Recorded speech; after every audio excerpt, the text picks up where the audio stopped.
약정한 시간 거의 다 됐습니다만 올라가서 잠깐 질문 좀 받고 그래서 끝내도록 하겠습니다.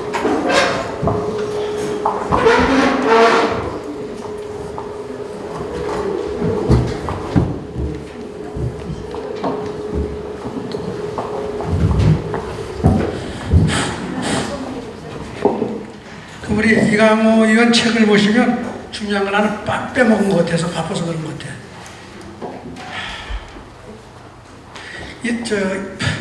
박정희 대통령이 독재자라고 그렇게 얘기하고 반민주적이라고 얘기하면 그러면 민주주의 하면 경제 발전 안 한다는 얘기하고 같은 얘기 아니냐.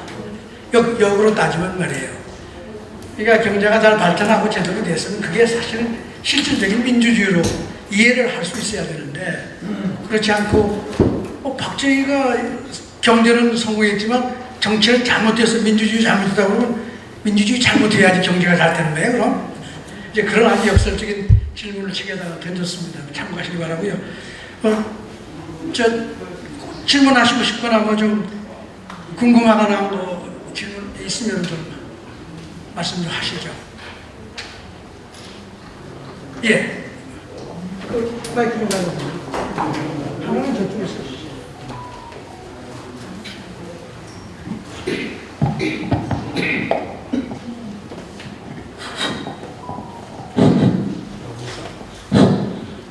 저는 많은 시간을 군에서 있다가 우리 자선희 원장님은 뭐 중간중간 인사도 드리고 저기 했는데 사실 오늘 오기 전에 기대를 또 많이 하고 또 군의 실제도 또 박정희 대통령의 통수 이념을 그 바탕 위에서 하고 있는데 마침 제가 일찍으로 기대했던 것보다는 200% 이상 수확을 얻었는데 수업비를 좀 내고 가야 되겠다. 들어오면서 좀 냈습니다. 감사합니다. 정말 대단히 공부가 많이 됐고 또 뭐 현재 학술 뭐 이런 걸 떠나서 됐는데 제가 약간 좀 이왕 전을 폈으니까 원장님께서 이건 뭐 단시간 내에 끝날 거 아니고 우리 대한민국 지속 가능한 발전과 함께 가야 되기 때문에 그런데 여기에 이 문명사적 또는 경제사적 그런 측면에서 첨언을 좀 한다면은 BC 청년경에 우리 인류의 개인 소득이 150달러였대요. 150 BC 청년경에. 예, 경제 분야 저는 이거는 공부를 하는 과정 속에서 배운 건데 산업혁명 직전 1750년경에 180달러였답니다. 그 다음에 AD 2000년경에 한 6600불 어림잡고 이게 무슨 말하느냐 하면 산업혁명 해서 2000년까지 한 250년밖에 안 되는데 어떻게 그렇게 소득이 올라갈 수 있었느냐 하는 명한 이 기능이 이 자유라고 하는 걸 좀 말씀드리려. 거기에 정치적 자유라든가 뭐 경제적 자유, 사상, 양심의 자유 이렇게 있기 때문에 예를 든다면은 중세 시간에 지구가 무슨 태양 주위를 돌고 한다 그러면은 재판소 받아가지고 사형당하고 그러지 않습니까? 그래서 박정희 대통령님의 통치 이 기간 중에 오늘 뭐 독재도 나오고 노예도 나오고 많이 하는데 군데 많이 들었습니다. 전문 박사님들이 언급을 하셨으니까. 박정희 대통령님의 이런 많은 자유를 억압받고 뭐 하고 하는데 이왕 그게 봐가지고 그게 무슨 독재냐 하는데 자유 억압받고 무슨 사실을 해서 클로즈업 시킬 수 있는 그런 국면 작업이 좀 있었으면 더 부각되지 않을까. 또 차제에 윤석열 정권도 뭐 자유 말은 많이 하는데 구체적인 시행 이런 거는 뭐 손에 잡히도 않고 물어보면은 뭐 지금 연구하고 있다 그러고 이게 안 되거든요 이게. 그래서 또 그런 측면이 잘못된 어떤 정치인이라든가 이런 사람 프레임에서 이제 바로 잡아갈 수 있는 이런 게 돼야 되겠고 그 다음에 하나는 실제 국가를 뭐 링컨도 나오고 저기 했는데 지도자, 통치자가 되려고 하는 거는 정말로 중요한 거는 자기 자신이 내 목숨을 걸지 않으면 안 된다. 우리도 국군의 지휘관들 수만 명 지휘를 하고 있는데 자기 목숨을 걸지 않으면 훌륭한 의사결정과 지휘를 할 수 없습니다. 전쟁에서 이길 수 없어요. 그런 측면에서 자유라고 하는 이런 분야를 박정권 시대 때 잘못되어 있는 이 분야를 뭐 조금씩 언급한 거 말고 이론과 학술과 연계돼가 하면은 야 정말 박정희 대통령이야말로 정말 제대로 된 자유를 펼쳤다. 제대로 된 자유 이런 정책을 펼쳤다 하는 이런 것을 부각시켰으면 어떨까 개인 의견입니다. 대단히 감사합니다. 네, 감사합니다. 또 얘기 좀 듣고 너무 얘기가 이게 경제하고 관련이 된 얘기라서 제가 좀 답변을 드릴 것 같은 또 다른 분도 나중에 좀 답을 좀 할 수 있으면 하세요. 그 좋은 말씀 하셨는데요. 그 산업혁명 이전에는 거의 경제 발전이 없었죠. 수천 년을. 그러니까 아까 말씀하신 대로 뭐 BC는 물론이고 산업혁명 이후에 갑작스러운 이제 증가를 해가지고 7,000불 가까이 갔다고 이제 기억을 하고 있는데 2000년대 그때까지 갔어요. 이 원인이 뭐냐? 뭐 여러 가지 이유를 댑니다. 자유는 기본적인 거예요. 자유는 공기와 같은 겁니다. 근데 공기가 있다고 다 건강하지 않습니다. 박정희를 비난하는 자유주의자가 많아요. 왜? 정부 주도로 하고 푸시하고 이래. 그래서 박정희를 다 싫어한다고 자유주의 경제학자들이 저도 그런 사람 중에 하나였어요. 그런데 산업혁명 이후에요. 먹고 살 수 있을 정도로 성공한 나라가 몇이나 됩니까? 지금 지구상에 200개가 넘는 나라가 있어요. 아까 얘기한 대로 다 말하자면 언필칭 자유민주주의하고 재산권 다 있고 시장이 다 있잖아요. 아프리카도 다 있을 거면 나름이 다 있습니다. 중간중간에 이상한 사상이 들어가지만은 자유라는 건 인간의 기본적인 말하면 까까 말하면 공기와 같다고 저는 생각을 해요. 그거 없으면 다 죽어요. 그러나 자유만 좀 다 잘 돼. 특히 최근 한 20세기만 봐도 생각을 해보세요. 2차 세계대전 이후에 자유는 더 늘어나고 그렇죠? 그리고 뭐 교류는 더 늘어나고 그런데 한국 빼놓고 선진국 된 나라가 없잖아요. 그러면 제 말씀은 자유가 중요한 패러다임이지만 그거로 다 설명할 수 있느냐 이거예요. 경제학자들이 지금 이 딜레마에 빠져 있는 겁니다. 지난 60년, 70년 동안 전 세계가 자유민주주의 한다고 그러고 아까 사회민주주의하고 평등도 하고 다 살게 한다고 그랬는데 지금 전 세계는 성장이 1%, 0%다 떨어졌다고. 선진국 잘하는 나라가 하나도 없어요. 분배 다 악화되고 말이에요. 그런데 계속 자유만 얘기하면 되겠냐 이런 얘기예요. 제 얘기는. 윤석열 대통령이 올바른 지적을 했지만 자유 위에 뭘 해야 돼요? 누구의 자유를 더 생각해야 되느냐 하는 것까지 고민을 해야지만 되는데 박정희한테 대통령한테 배울 수 있는 게 뭐냐? 기업 제일주의다 이거야. 기업의 자유가 제일 중요하다. 기업에 뜰 수 있는 길을 마련해 주는 게 나라가 성장하는 길이고 부를 쌓는 길이다 하는 게 박정희 대통령의 기본 철학인 겁니다.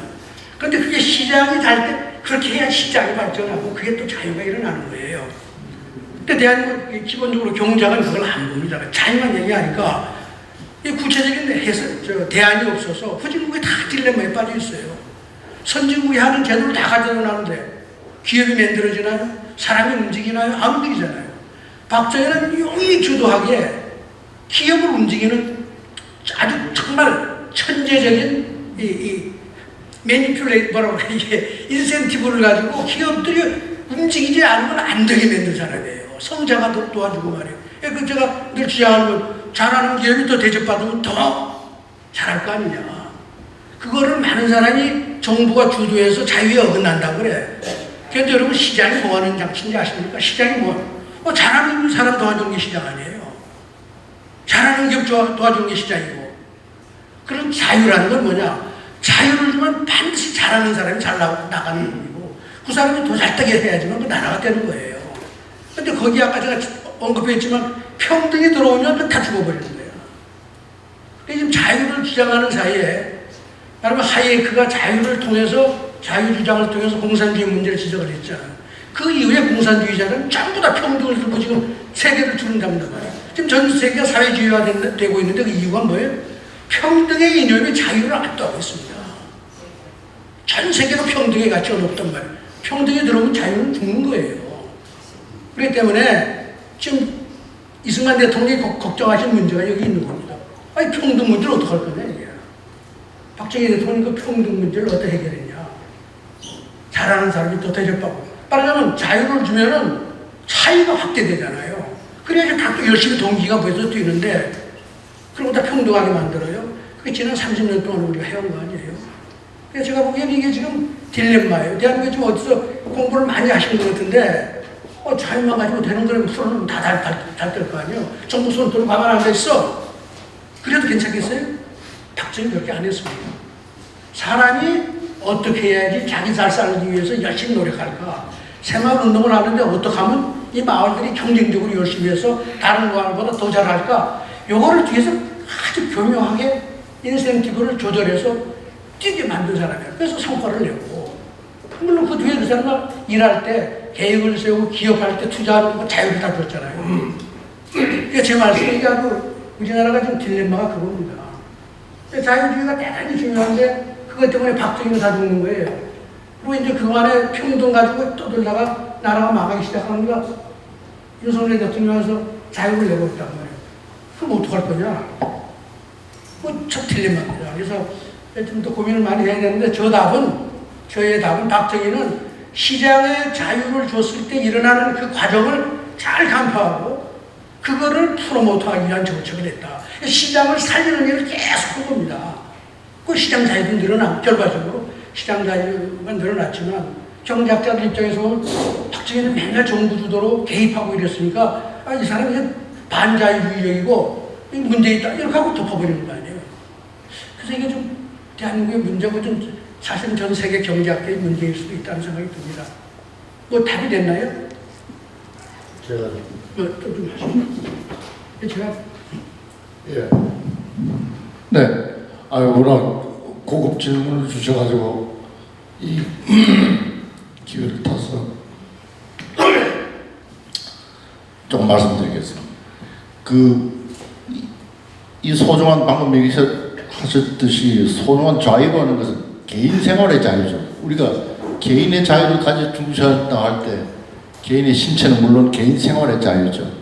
이게 재산 소유권까지 다 포함된다고 볼 수 있습니다. 정치사회적으로 볼 때. 그만큼 중요한 거고, 그 개인 생활의 자유.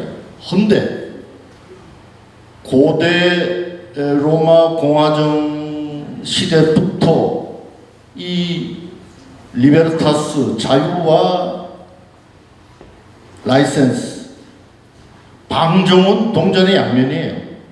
우리 인간 신성과 행동 양식이 그렇지 않습니까? 자유와 방종은 항상 붙어서 정말 그 경계가 위험하죠. 그래서 우리가 항상 자기 절제를 하고 사회적인 규제가 있어야 된다는 게 인간 생활에서 모여 살 때 어쩔 수 없는 그런 거죠. 그 때문에 우리가 자유세계, 자유사회를 운영할 때, 체제가 그러할 때 이 자유체제, 자유민주주의 체제를 파괴, 전복할 자유가 주어진다는 것입니다. 그 자유는 제한이 되고 규제가 돼야 되는 거죠. 그게 바로 우리가 아까 얘기한 그 체제 유형의 자유민주주의 체제가 요구하는 전체주의 대 자유민주주의라는 이론 체계가 바로 그겁니다. 그래서 이것을 방어적 자유주의, 방어적 민주주의라고 해왔고요.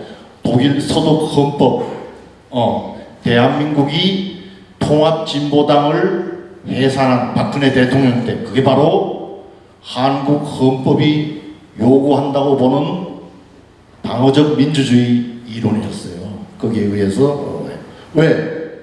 대한민국의 자유를, 한국인의 자유를 전복 파괴하려는 놈이기 때문에 이 자유는 정당 결사의 자유는 주어질 수가 없다는 것입니다. 예, 이게 자유민주주의 체제 헌법인데 지금 세계적으로 이 바이든 미국이나 저 EU 유럽에서 지금 행해지고 있는 그들이 말하는 자유민주주의는 또 다릅니다. 우리 이 반스탈린주의에서 비롯된 이 이론 체계를 이들은 냉전 시대의 민주주의, 냉전 자유주의라고 비판을 해요.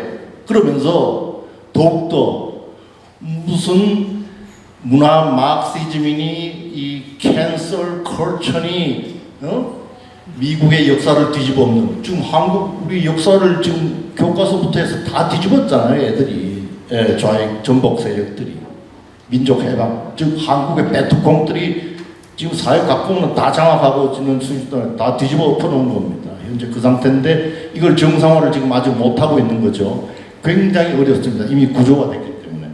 그래서 그러한 방종적인 제한 없는 자유주의, 민주주의가 지금 세계의 자유민주주의 이름하에 지금 패권을 잡고 있어요. 그래서 뭐 헝가리에 누가 EU에 반대한다, 푸틴이 반대한다는 것도 그런 요소가 다 있습니다.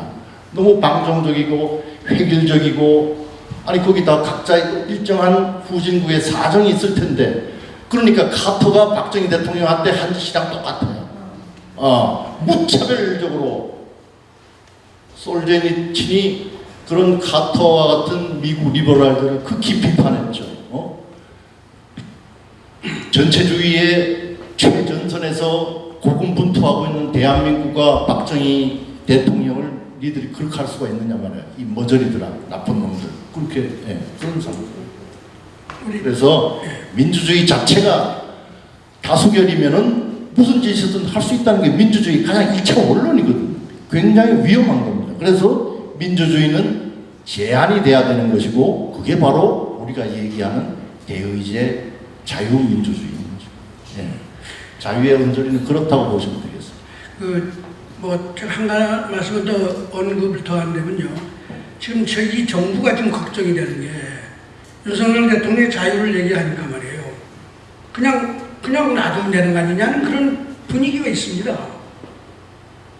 근데 정치가 그렇게 그냥 놔두고 되는 거라면, 참 이게 얼마나 쉬워요. 움직이지 않는 거를 너무 이게 어떻게 보면 이게 우리가 자유를 드리려고 이게 한 거다. 이렇게 하면 선생님 어떻게 답하시겠어요?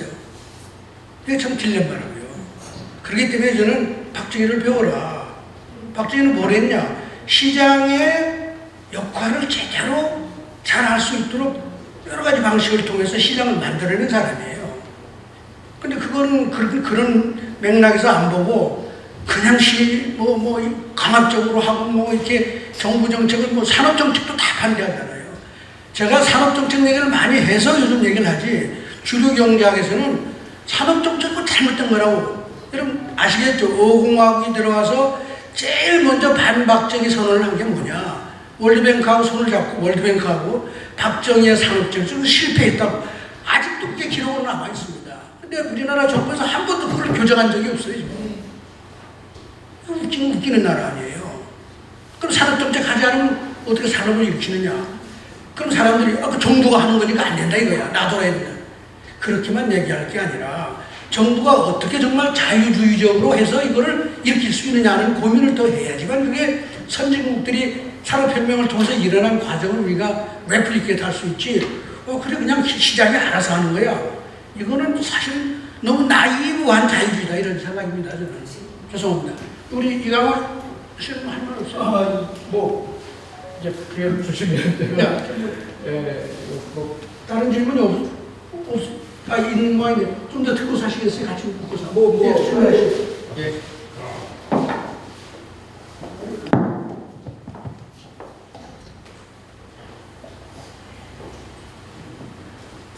간혹 박정희 기념관에 세미나가 있고 하면 종종 참석하는 권오정입니다.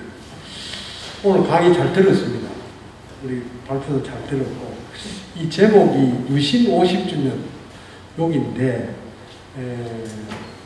우리 좌성희 원장님의 교재도 여러 번 읽었고 김은구 트러스 포럼도 제가 종종 갑니다. 그리고 이강호 원장님의 그 박정희가 옳았다는 책은 아주 그냥 줄을 쳐가면서 한 2번 읽었습니다. 그리고 다만 오늘 제가 이 말씀을 드리고자 하는 것은 유광호 원장님의 그 독특한 화두라고 저는 생각됩니다. 박정희와 링컨 대통령을 비교하는 것이, 그래서 조금 더 나가면 이게 무슨 좌파의 우리가 용어 전술에 뺏겼습니다. 링컨, 노무현 대통령이 제일 존경하는 사람이 저 링컨이라고 먼저 선정을 해버렸어요. 그럼 이걸 치고 나가자면은 조금 더 깊이 들어가서 심사하는 차원에서 제 생각을 좀 말씀을 드리겠습니다.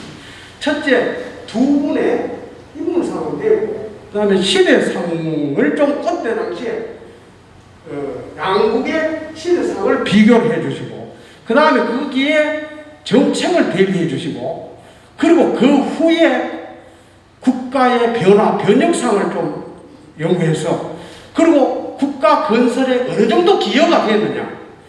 미국이 남북 전쟁을 통해서 국가 건설이 확실히 수단장에 올랐다. 그러면은 유신도 우리가 박정희 대통령이 대한민국의 건설 스타덤에 확실히 올렸다. 그렇게 그 다음에 그 후의 평가를 각국에서는 링컨은 어떻게 평가하고 있고 박정희는 어떻게 평가하고 있느냐. 그리고 국민들로부터는 또 어떤 평가를 받고 있느냐. 그런 말씀을 좀 드리면서 이런 것을 우리처럼 이렇게 와서 간혹 들을 때 간략하게, 뭐 간략하면 20분이지만 내가 그런 걸 비교해서 연구를 많이 하신 학자님들이 저희들을 통해서 외부 일반 국민들하고 접촉하는 사람들에게 아나운서가 될 수 있도록 그런 거를 좀 주문을 좀 드리겠습니다. 중요한 말씀. 그리고 요걸 덧붙여서 1차 프레스센터에서 제가 질문을 하신 분이 있어서 거기에 대해서 말씀을 좀 드리겠습니다. 10월 유신에 대해서 어떻게 설명하면 됩니까? 후대에. 그런 질문이 나갔어요. 질문지를 통해서. 근데 제가 체험적으로 느낀 게 어릴 때인데 10월 유신이 뭔지 설명을 해줬고, 선생님인가 어떤 분이 10월 유신 100억 불 수출 1000불 소득이라고 설명을 해요. 그런데 10월 유신도 알겠고 자구적으로 100억 불 수출도 들어보겠는데 1000불 소득이 뭡니까? 이렇게 제가 질문을 했어요. 어릴 때 하니까 선생님이 간단하게 너 집에 자가용 탄다. 너 집에 자가용을 탈 수 있다. 그것이 1000불 소득이다. 그래서 10월 유신 100억 불 수출 1000불 소득이다. 이렇게 간단하게 설명을 해줬어요. 그래서 지금도 어디 가면은 제가 어린 학생들인데 그래 10월 유신 100억 불 수출 1000불 소득 요 브랜드가 기가 막힙니다. 내가 페이스북으로도 보내고 그렇게 하는데 그런 좀 이렇게 손에 잡히게 좀 정리를 해주십사 하는 말씀을 제가 듣고 드리는 건의자 말씀입니다. 감사합니다. 감사합니다. 특별하게 이 박사님 앞으로 공부도 많이 하시고 더 많이 쓰시라는 얘기니까 우리 협력해서 해봅시다. 답변은 특별히 답변될 필요 없겠죠? 감사합니다. 좋은 말씀. 우리 이강우 씨, 이강우 뭐한 말씀 하시죠? 네. 한 말씀 있습니다. 그 앞에 부분과 중요한 말씀을 하셔서.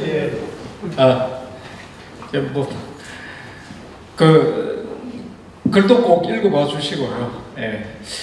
조금 또 글 속에 안 들어가 있는 그런 말씀 하나 또 부탁드립니다. 이번 월간조선 또 11호로 이제 좀 쓰게 됐었는데 박정희 대통령 하면은 이제 우리 다 기억하고 하면 된다.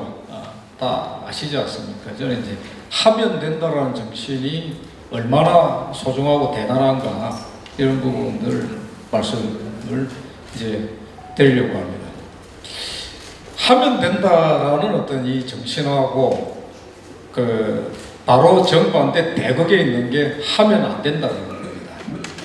좌익이 바로 그렇게 합니다. 이 사람들이 상투적으로 입에 달고 다니는 게 구조적 모순 때문에 해도 안 된다 이렇게 얘기를 하는 거죠. 박정희 대통령 때도 그랬습니다. 뭘 하려고 하면 안 된다라는 소리만 계속 해댔습니다. 그 이제 지금은 이제 이미 다 알고 있는 그러니까 그야말로 반대를 위한 반대가 거듭되어 들어가는 거죠. 해도 된다와 해도 안 된다라는 것의 충돌이었고, 근데 해도 안 된다라는 이 패거리들, 자본주의 체제 구조적 모순을 떠들어대는 이 패거리들이 발상이 또 어떠신가 하면은 해도 안 된다, 그런데 뺏으면 된다, 이렇게 가는 겁니다. 맞죠? 이해가 되시죠? 이제 이렇게 온 겁니다. 전 세계적으로 모든 공산 좌익들이 다 마찬가지였고 한국도 다 마찬가지입니다. 그런데 이렇게 되면 인간이 어떻게 됩니까? 타락합니다. 모두가 다 이렇게 되는 거죠. 발상법이 이제 자기가 조금 어려운 것은 다 남 탓입니다. 그렇게 됩니다. 물론 세상에 이런 거죠. 내 탓도 있고 남 탓도 있고 다 있을 수가 있습니다. 그러나 적어도 그러니까 이렇게 좀 양식이 있고 이걸 헤쳐나가는 사람들은 남 탓이 있어도 남 탓을 안 하죠. 남 탓을 몰라서 남 탓을 안 합니까? 모든 게 그야말로 자학에 빠져서 내 탓이라고 그렇게 하는 겁니까? 그게 아니죠. 그런 게 아니고 자신의 문제부터 먼저 헤아려 보는 것 아닙니까? 그걸 짚어야만, 남을 탓하기 전에 나의 문제점 뭔가를 짚어봐야만 대안이 나올 수 있고 헤쳐나갈 수 있는 게 되는 것 아닙니까? 하면 된다라는 것은 남 탓을 하는 속에서는 나올 수가 없다라는 겁니다. 박정희 대통령과 이병철 정주영 회장의 공통점이 있습니다. 이병철 회장하고 정주영 회장의 표현은 다른데 완전히 내용이 같은 의록이 있습니다. 딱 간단하게 정리하면 이렇습니다. 맞으면은 다른 사람의 성취를 존중하고 존경해라, 이렇게 이야기를 합니다. 그게 나에게 플러스가 돼서 돌아온다. 개인적으로도 그렇고 국가도 그러하다라고 얘기를 합니다. 이병철 회장, 정주영 회장 똑같은 얘기를 합니다. 이 사람들이 한국 경제를 일으키는 어떤 거인이 되고 선두주자가 됩니다. 이유가 있는 겁니다. 이 사람들은 남을 탓하는데 에너지를 소모하지 않았어요. 그냥 내가 더 잘하면 된다고 그냥 간 겁니다. 이런 어떤 그 기업가 정신, 근데 굉장히 중요합니다. 남을 탓하지 않고 남의 성취를 존중하는 정신이 있어야만 뺏으려고 안 하는 거죠. 남의 것을 뺏고 약탈하려고 하면은 상업과 거래는 형성이 안 됩니다. 그러면은 정상적인 문명사회는 형성이 될 수가 없습니다. 기업가 정신은 다르게 표현하면 거래의 정신이고 상업 정신이고, 이게 바로 문명 정신입니다.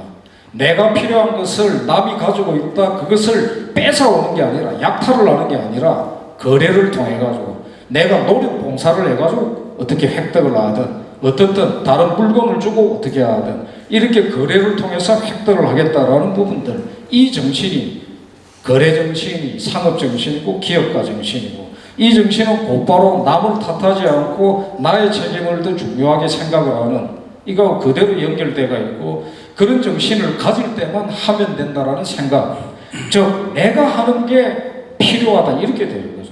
그 세 가지 정신이 하나가 되어 있었던 게 바로 박정희 대통령의 시대였다. 유신 시대도 그런 시대였습니다. 이런 시대였다라는 것. 그래서 저는 그 시대를 암흑의 시대라고 하는 것들은 아니다, 틀렸다. 이영웅 시대였다. 근데 지금은 어떤 시대냐?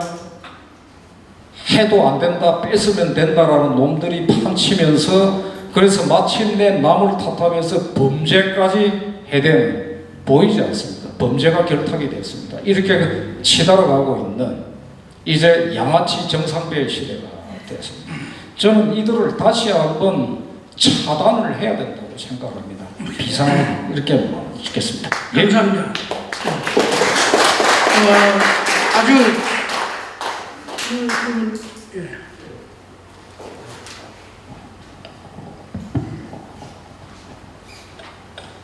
예, 오늘 저기 세미나에 참여하게 된 게 참 큰 보람이라고 생각되는데요. 그 우리 박정희 대통령의 공과에 대해서 말씀한다는 것이, 이 짧은 시간 동안에 우리가 어디가 다 하겠습니까? 못하는데, 그리고 세 분, 네 분 발제 다 맞는 얘기입니다. 그런데 저는 1970년대 학교를 다녔기 때문에 정말 유신 속에서 학교를 다니고 유신이 끝난 학교를 마쳤습니다. 그러니까 하여튼 유신의 뭐라 그럴까요? 그런 삶을 살았는데 지금 돌아보면은 제가 유신의 덕을 가장 잘 본 1950년대생입니다. 1950년부터 1959년도생이 나는 친구들한테도 사람들한테 역사의 가장 행복한 세대라고 생각합니다. 저는. 박정희 대통령 덕이죠. 사실은 아까 말씀드린 것처럼 1970년대 유신의 덕을 보는 세대입니다.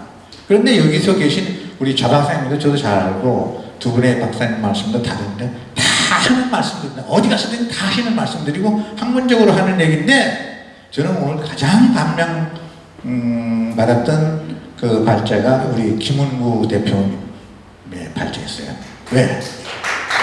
젊은 분이신데 어쩌면 유신이 있을 수밖에 없었던 것을 어떻게 그렇게 조목조목 잘 짚어줬는지 우리는 그 시대를 살면서도 데모만 했거든요. 그래놓고는 우리보다 10년 후에는 386 세대는 그걸 진짜 민주파리 하면서 지금까지 장난치고 있어요. 그리고 저희들도 이제 우리 아이들이 낳는데 다 이제 30대입니다. 30대인데 유신하면 박정희는 독재라고 생각해요. 근데 왜 유신을 할 수밖에 없었던가 한 거를 우리 김은구 대표가 오늘 조목조목 짚어주시는데 정말 도움이 됐습니다. 그래서 내가 지금 인터넷으로 그럼 트루스 프롬이 뭐냐 하고 이렇게 봤더니 젊은이들 활동하는 정말 보수 운동이에요. 그러니까 봤더니 서울대학만 하니까 저는 서울대학 안 나왔으니까 야 이게 서울대 학생들만 하면 다른 사람들도 좀 뭐가 한 생각이 들지 않겠나 이렇게 자세히 봤더니 연수대학이 다 참여를 하더라고요. 보니까 이 활동이 이루어져야 우리 그 신세대들 MZ세대들이 왜 박정희 대통령이 유신을 하게 됐느냐, 유신이 우리 경제 발전에 뭐 어떤 역할을 했느냐를 알게 될 거예요. 그래서 나 김은구 대표님한테 고맙다는 말씀을 위해서 이제 마이크를 줍니다. 고맙습니다. 열심히 하시고 이게 시간이 많이 갔었는데 한마디 마지막으로 짧게 다음 여름 뭐 자유에 대해서 또 이렇게 중요한 그 화두를 던져주셨는데 사실 거기에 대해서도 이게 조금 드리고 싶은 말씀이 있긴 한데요. 그냥 간단하게 가장 드리고 싶은 말씀만 간단하게 말씀드리면 대한민국은 진실과 거짓의 싸움, 이것이 대한민국의 저는 숙명이라고 생각합니다. 대한민국은 혁명적 사회주의라는 거짓된 공산주의 사상과 싸워서 이겨서 생존해서 여기까지 나왔고, 그리고 또 대한민국의 발전한 그 발전의 배경도 보면은 박정희 대통령께서 자조정신 강조하시면서 하늘은 스스로 돕는 자를 돕는다 이렇게 말씀하셨잖아요. 저는 이 자조정신이 유럽이 그 삼인주의라는 그 사회주의죠. 민주사회주의라고 하는데 그 삼인주의를 내세우면서 이렇게 복지 국가를 표방하면서 지난 30년, 40년을 왔는데 사실 그게 잘못됐다는 게 이제 드러나지 않습니까? 국가가 아무리 잘해줘도 자기 스스로 자조하려고 하지 않으면은 사실 한계가 있을 수밖에 없고 전체적인 사회는 추락할 수밖에 없죠. 그러니까 그것을 지난 40년간 유럽이 보여준 게 아닌가 싶은데, 그런데 박정희 대통령은 자조정신을 말씀하셨는데 이 자조정신이 그러니까 복지국가 시스템, 민주사회주의의 문제점, 사회민주주의의 문제점을 가장 단적으로 간명하게 표현한 문장이라고 저는 생각을 하거든요. 그렇기 때문에 대한민국의 지금은 사회주의라는 거짓과 싸워 이겨서 이뤄낸 쟁취한 것이라고 저는 이렇게 이해를 합니다. 그렇기 때문에 대한민국은 좋든 싫든 이 진실과 거짓의 전쟁을 숙명처럼 이렇게 가져갈 수밖에 없는 것 같아요. 여기서 싸워 이기는 것이 저는 대한민국의 사명이라고 생각합니다. 감사합니다. 그리고 트루스 포럼의 사명입니다. 지금 자조 얘기로 이제 얘기가 끝나서 치면 다행입니다. 아까 얘기를 했는데 박정희 대통령님의 연설문을 면면히 살펴보면 제일 많이 나오는 구문이 뭔지 아세요? 하늘은 스스로 돕는 자를 돕습니다. 나는 스스로 돕는 자만을 돕습니다. 이게 대통령님의 메시지예요. 좋은 얘기죠. 자주하라. 이게 모든 것의 성공의 길이다. 교과서에 다 얘기, 선생님들 다 얘기 들었죠. 근데 자주해서 성공하는 나라가 없어요, 별로. 박정희는 어떻게 성공했을까? 궁금하지 않아요? 교육을 시켜서 자주 하는 사람만을 지원했습니다. 노력하는 사람만을 지원하겠다. 새마을운동의 성공은 뭐예요? 자주해서 다른 마을보다 더 성공하는 마을만 지원하고 다른 마을은 새마을운동에서 다 빼버렸어요. 기업, 잘하는 기업이 아니면 지원을 못 받는 게 세상의 이치예요. 하늘이 스스로 돕는 데를 돕는 게 아니라 시장에서 여러분들이 항상 스스로 돕는 데를 돕습니다. 여러분 시장에서 뭐예요? 잘하는 기업을 선택하죠. 좋은 물건을 선택하잖아요. 이게 스스로 돕는답니다. 이걸 선택하는 거예요. 박정희 대통령 뭐라고 그랬냐?